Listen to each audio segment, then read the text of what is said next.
Hola, compadres. What is up, guys? Fair and Unfair here. I'm there. And I'm Unfair, and today we're going to be fighting. I am not going to win. It's fine, but we'll get obliterated either way. Either they will or we will, but it's going to be a good blast. Just like Exodia. Exactly. But having the opportunity to make a Obliterator fight creatures is just going to be super sweet, and I'm excited for it. Eat them. Eat them. Eat them all. Okay, so got this pretty simplified here. I have all the removal and hand hate spells in one area.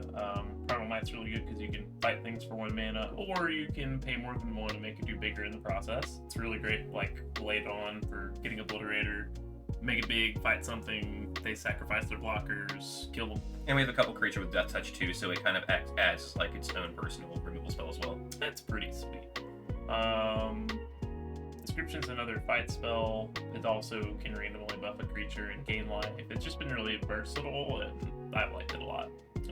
All the simple ones, Knight of the Ebon Legion, Gifted Aetherborn, Timer Ed for Graveyards.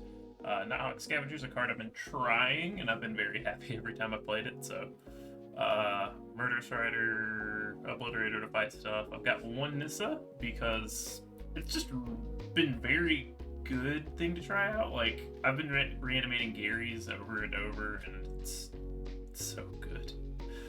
3 Gray Merchants for the top end. We have a lot of black mana sources or symbols, so it's good. Duress, Cage, Intervention for the Hexproof and Indestructible. It's great to make blue players cry. Speaking of cry, Witch's Vengeance for goblins, elves, whatever. Thought Distortion for control, Carney T for that also. Sounds good. Let's fight. Fight. Well, we would keep this if we had an untapped black source on turn 1. I mean, we don't have anything to do on turn 2 anyway. It might be worth keeping it, like, since we're on the play specifically, but, like, I don't know exactly whether or not that's the move. But it's very close, in my opinion. It is close. We also need lands. I'm gonna throw it back. Okay. Well, I mean, we got our lands. That we did. Probably just keep it and drop the Fabled Passage. Agreed. Or actually, probably just the, yeah, probably the Fabled Passage. Yeah, because this gives us green and we can scry with it. Well, I was just thinking about the fact that we played Nissa. That landfall trigger is really nice.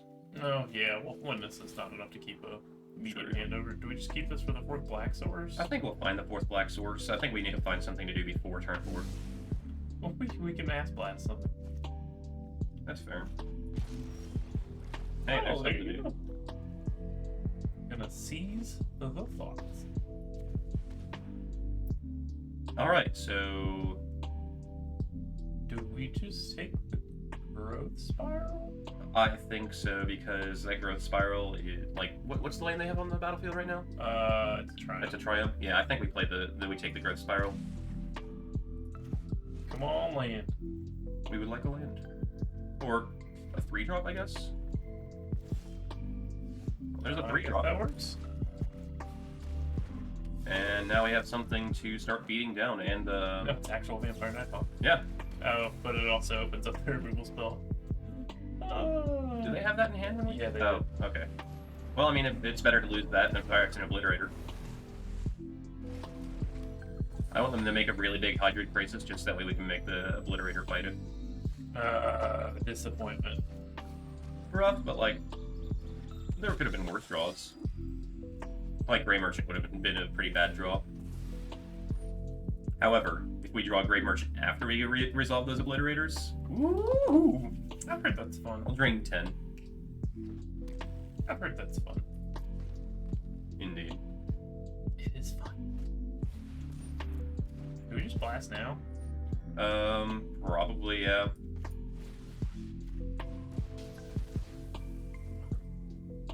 Such ramp, much WoW.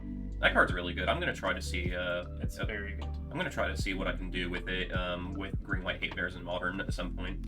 I think that it would end up being a pretty good, card to go in there. Nice. Then it would be Hate Boars. Fair enough. So, we've got a lot of live draws now that we've got Obliterator online. We actually kind of want them to play a really big Hydroid Crisis, because then if we draw a fight effect, we can just make them wipe their entire board. Fight effect, please. No! It'll not the worst. Yeah, I know, but I just really want Do we just take the Nissa here? I think so. It's was so powerful. And then we just slam in with both. Block the Knight of the Ebon Legion, go ahead. I know you're not going to block the Phyrexian Obliterator. However, if they block that, I'll be perfectly fine with it. I had somebody block an Obliterator the other day while testing this deck. They're really doing that? I mean, Thanks. Okay. Sure. I had somebody block an Obliterator a couple of days ago while I was testing this, and they blocked, sacked their board, realized what they had done, and immediately conceded the game. Not the match, or sorry, not the game, but the whole match. They were like, it was just. Oh, that's when you know it's been enough magic for the day. Oh yeah, the scoop of shame.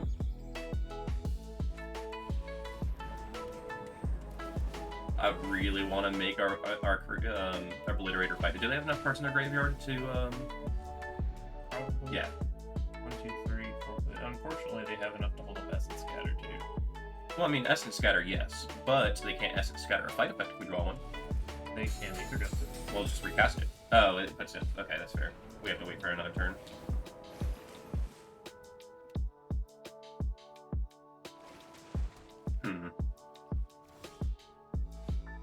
That isn't terrible, I guess. I think we. Yeah, we attack first, see what they do. What does her +1 do again? Makes a land untap, gets haste into this. I think we have to like. Maybe we just jam the other Obliterator and like go ahead and get rid of that Essence Scatter. Like the one Obliterator will already be doing just fine by itself. Yeah, ideally we'd like to play this one. Yeah. And then we can just immediately play the Obliterator out of the graveyard. If we hit a land. It's a -5 ability. Yeah, so that's why I said then we would be. Oh, okay.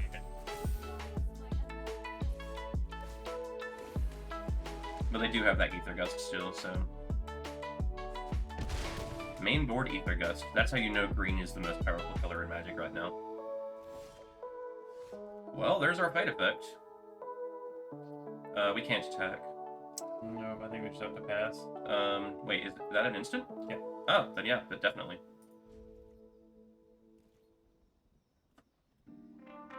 And so... We just block the Uro, probably? I mean, they're not going to attack into Phyrexian Obliterator. But end of turn, we get to a Inscription, they'll Ether Gust, we put it back on top of our library, then we just do it again, hitting their Uro.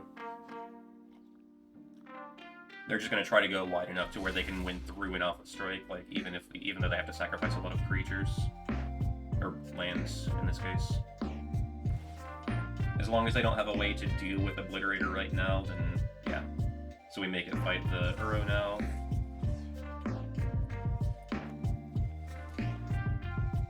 They gust it, but then we get to do it again.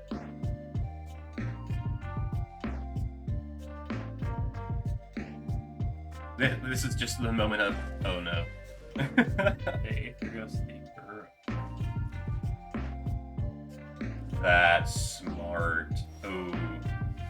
Well, I guess we can Maelstrom Pulse the Nissa.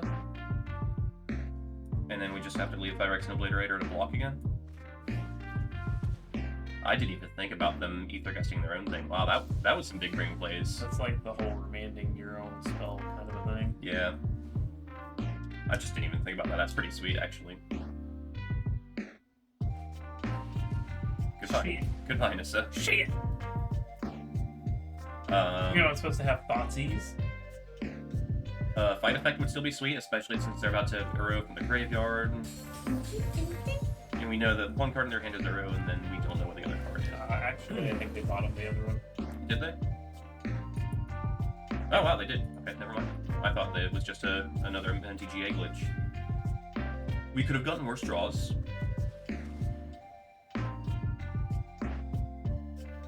Like we're just gonna keep on flooding the board with creatures. Like the strongest part about this deck specifically is the fact that it wins creature fights pretty much consistently. Like Gifted Earthborn, Phyrexian Obliterator, Nighthawk Scavenger are all very, very strong creatures that are able to just win stalled board states. Alright. So game 2. Round 2. Fight! I wish we could have kept that hand. Same. This is keepable though. I think we keep it and then probably just toss away the Assassin's Trophy maybe. Okay. It's either that or the Scavenger, but I kind of like keeping the Scavenger to have a threat. We're looking for a land. It would actually be sweet if we could draw like an untapped land, because then we could Thoughtseize and Knight. They're gonna Thoughtseize. I mean, every card that we have in hand is pretty alright, so like none of them are detrimental to the they really don't want us to take something from their hand. I think we just do this. Yeah. And then Temple. Specifically looking for a land. Yeah, that's rough. It'll enter the battlefield tapped again, but I think... so we already have a swamp. Oh, we have No, we don't. We have 2 temples. What? I think we have to keep it no matter what. Like, it sucks, but... Yeah. That's rough. But we do have access to Castle next turn, so that's a bonus at least. And then just Temeret.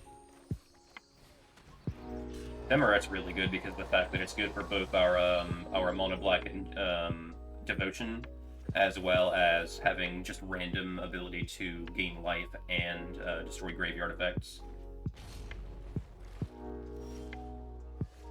That's actually a pretty good draw. Because now we have access to making our Scavenger just a little bit bigger. Do we make the Scavenger bigger? Ooh, I think we have to take the Extinction event. They have the mana for it. Like, we can fight down Anissa with the Nighthawk Scavenger, but in an Extinction event... Yeah, I guess it gets our... It gets everything but Temeret. The question is, do we want to attack them and buff the Knight, because then we would have them down to 9, and then the Knight's bigger? Or do we want to play the Nighthawk Scavenger as... I think we have to go as wide as we can. As wide as we can. Like playing the Nighthawk Scavenger. Like, so they can play this, or they can play one of these things next turn. Yeah. Well, if they draw a land, they can play this. So they're most likely just going to play her. I think it's fine to just play the Scavenger. I'd like to get as much of a board presence as possible. That's a fair point. I like that. And then if they play Uro, then we have our Nighthawk become 1 more power higher, so... It's almost out of Dismember range. I would actually be okay with Dismember being added to the format. Well, I would for the most part. For the most part?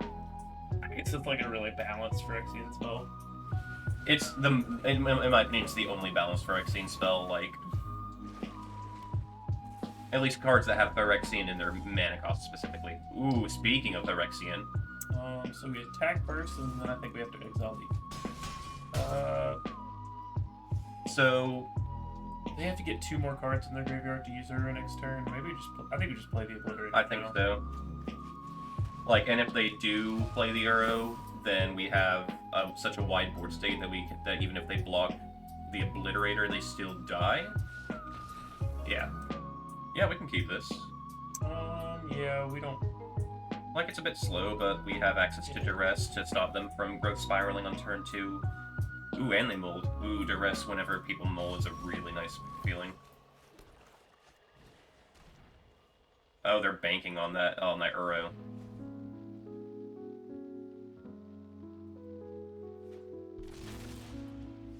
Alright, I guess we Temple. We're looking for action at this point. That's action. Yeah, technically. The 1 mana 1/2. That admittedly does become a lot stronger as the game progresses. So we had the opportunity to put Grafdigger's Cage in, but with the fact that we already have main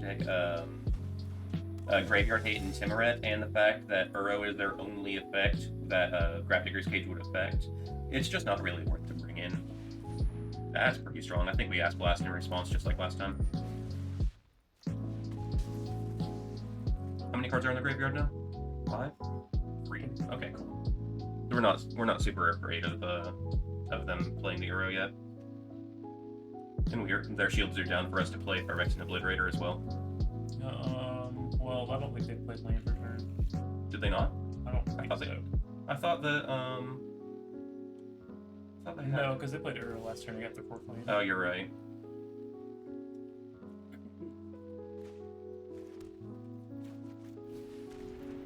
but their shields were still down enough for us to do that, so... Yeah, basic forest can't counter things yet.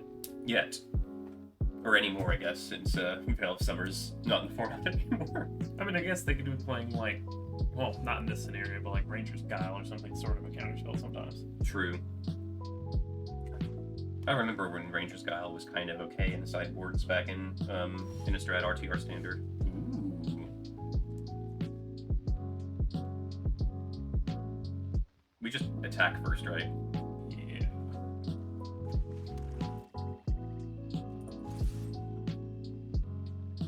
So, what can they have to deal with Obliterator? But, whatever. I mean, we're okay with that. Like, if they block the Knight, then we get to make it death touchy. Yeah, okay, yeah, we're fine with that.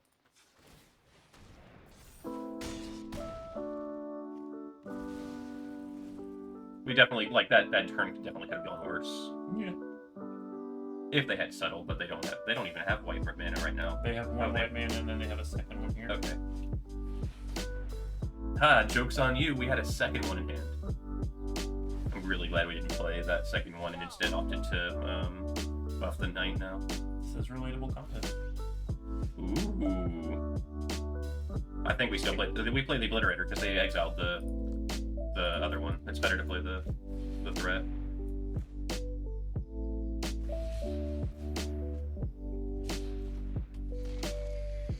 All right, and we're back online. Oh, they were trying to get Uro. Oh, gotcha. I'm not super afraid of Uro anymore. Relatable. I'll attack into it. Oh yeah, absolutely. Like, you want to do 6 damage to my my Fire Exam Obliterator? I'm okay with that. I would love to draw a Primal Might here. Like, make it big enough too to where it survives the fight. Yeah, you'd only have to pay like 3 mana total. Yeah. Which would still give us access to Nissa.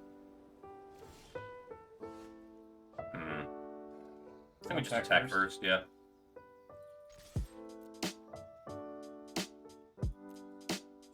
I guess we just play out the other spells, play Nissa, put the Knight on the field, I guess. So we'd go down to 1 loyalty doing that. We don't do that. Well, then we also play the Fabled Passage and craft it, put it back at 3. No. Oh, you're right. There's a -5. Maybe not. So then. we can do that, bring back the Knight, and play Nighthawk Scavenger. I see that. I could see that. Like, worst case scenario, they end up casting another extinction event, but then have to choose between Obliterator or the 2 other creatures.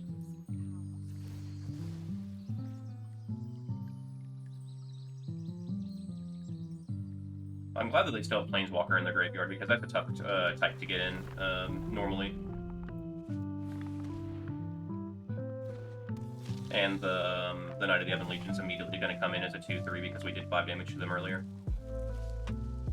It's actually... Oh, because the 2 long counters. Yeah, sorry, it's going to be a 4/5 after the trigger. I forgot that it gives counters too. This is a really good card. I'm okay with that. Like, if they want to attack into the Nighthawk Scavenger, I'm okay with that. I think we just block. Absolutely. Like, are they looking specifically for a kill spell for our Nighthawk? No? I mean, we get to block, so Nissa survives. Do they not read that as Death Touch?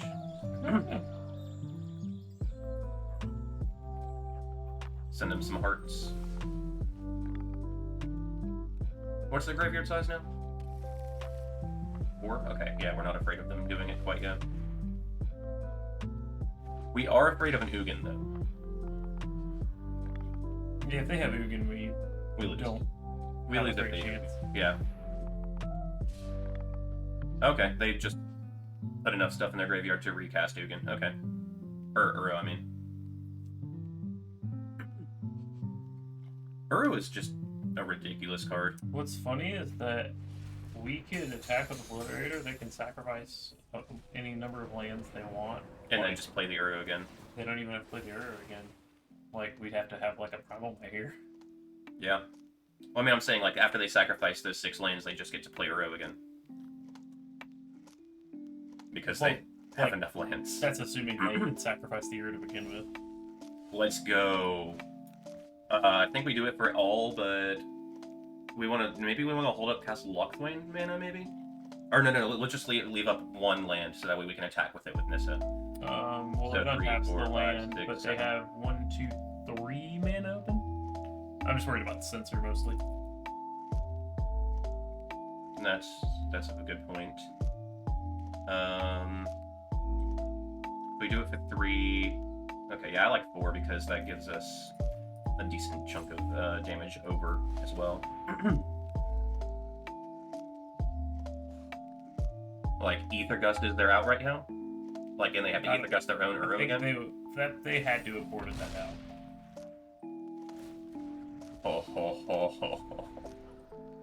This is my favorite feeling. Making an Obliterator fight something.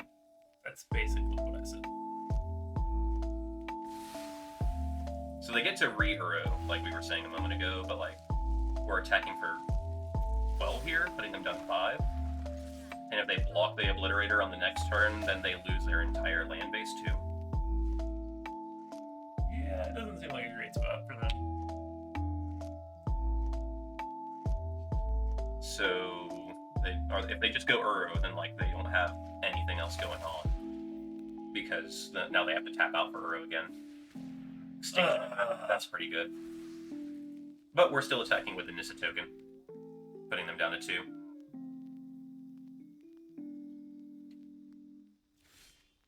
And there's a land too, which is great for Nissa. I think we want to activate Lochthwain first, right? Before we do anything. So, Grey Merchant isn't bad either. That's actually lethal now. Do we? We just plus an attack because then Grey Merchant is lethal. Okay. Yeah, sure. I was also thinking we had the option of playing or untapping the Lochthwain and just drawing another card. Yeah, I think it's better to just play for the win. Yeah. I guess maybe they play Uro here. Like they do. I don't think that does enough. Well, they gain the life off of Uro, which means that we can't just bolt them with Grey Merchant anymore.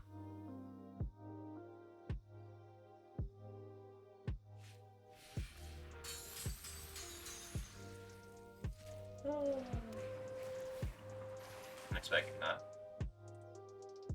I did not expect them to tap that, that's for sure. Yeah, they definitely could have tapped that better, so that way they could have these shocking. Oh, we can wait. What's in our graveyard right now? Because we can just minus Nissa to put something onto the battlefield again when we play this Swamp. Do we have anything in our graveyard that matters?